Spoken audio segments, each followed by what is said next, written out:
Apple plans to unveil its ARM-based Mac processors at WWDC event. For a couple of years now, rumors have swirled that Apple might replace Mac Intel processors with its own chips, a move that would cause a seismic shift in the PC industry.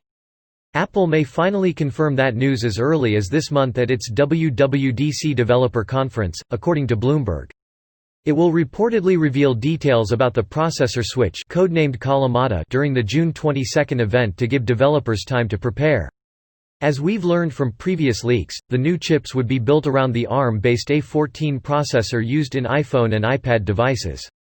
The chips would be designed by Apple and built by contract manufacturer TSMC, which also manufactures processors for AMD and Nvidia.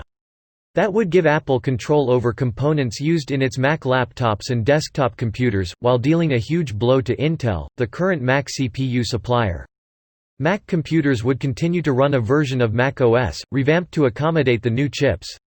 Apple has seen big improvements in Mac performance with the ARM chips, according to Bloomberg, particularly in the areas of graphics and AI performance. That could allow it to build thinner, lighter and more power-efficient models, too. As before, when Apple made the switch from PowerPC to Intel chips, the biggest issue will likely be app compatibility.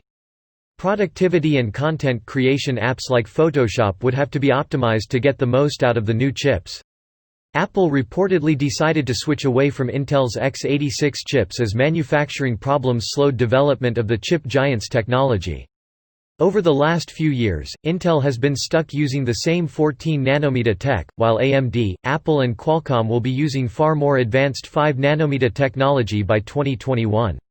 Last year, Intel acknowledged that it won't even catch up to AMD's current 7nm tech until at least next year. All of this is still a rumor, and even if true, Apple could put off the chip announcement for later. At WWDC, it's expected to also unveil updates to iOS, iPadOS, tvOS and watchOS, with mobile performance boosts and new AR and fitness features. WWDC will start on June 22, but it will be an online-only event this year due to the COVID-19 crisis.